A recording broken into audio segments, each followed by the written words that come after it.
Okay, I'm here with Philipp Hauser. Could you tell me the message you're bringing here to the Cancun summit?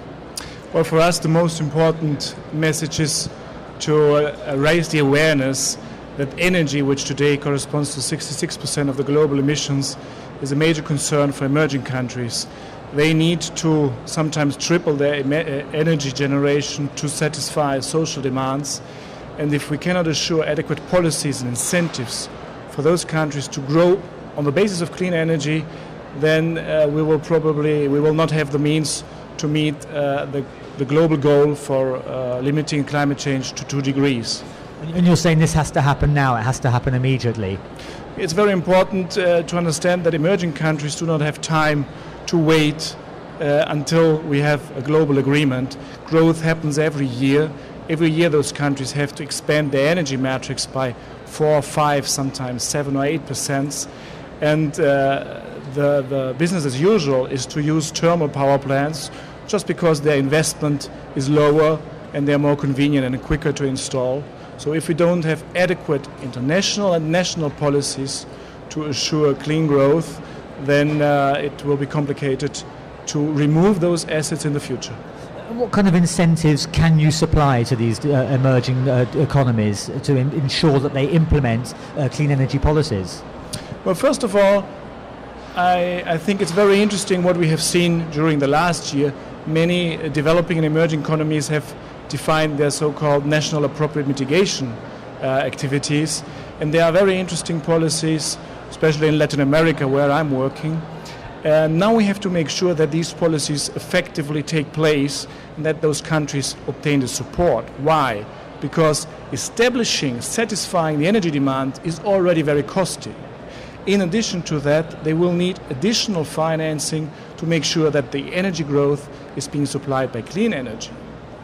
Now, on the other hand, if we look to the industrialized countries, their asset base is already structured. So if they want to reduce emissions, it takes time until you can rotate the assets. So we have a situation where the industrialized world needs time to gradually and smoothly manage their transition, while we need immediate incentives now. And in our view, effective market mechanisms are the best means to be able to balance both objectives and get a win-win situation. The CDM today, which was conceived to gap or to fill in this objective, is not showing effective for long-term clean infrastructure project. It is benefiting more end-of-the-pipe chemical sector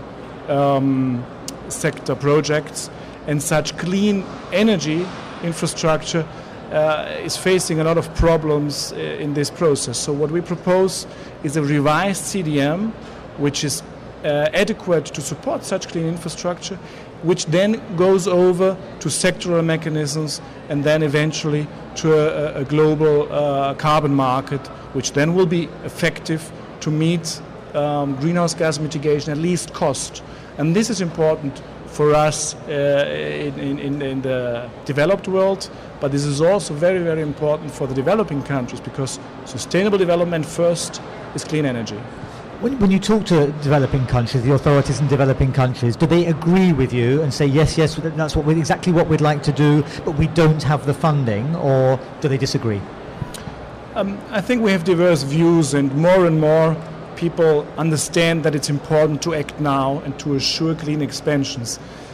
Sometimes, especially in the past, you had developing countries that said first the industrialized countries have to reduce and then we will take action. But that is not a very reasonable thing to do, because you would require industrialized countries to dismantle an existing asset base, while in developing world you're putting the same polluting asset base. So it's much more interesting to have flexible mechanisms that allow a smooth transition in industrialized countries and an immediate incentive in developing countries. So that's what we would expect from a global agreement, just because it makes sense from a global perspective. It makes sense, but is it going in the right direction? Are you confident that there'll be enough agreement to see some kind of coming together, some kind of agreement at the end of the 2 weeks or beyond? As it goes now, we would actually be satisfied to see that the current mechanisms are used in an effective way. We have national appropriate mitigation activities in developing countries, and we have the CDM.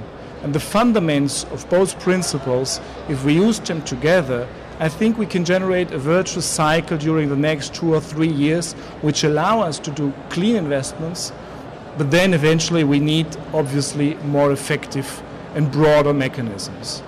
So as expectations go to Cancun, I would rather say let's make sure that the commitments made by developing countries are being put in harmony with the existing framework.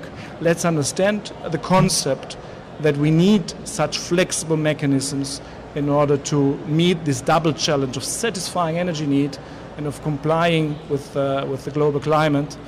And then I hope that within the next 2 or 3 years we get this global agreement, which is then the basis for a more effective global carbon market. That's great. Thank you very much. Thank you.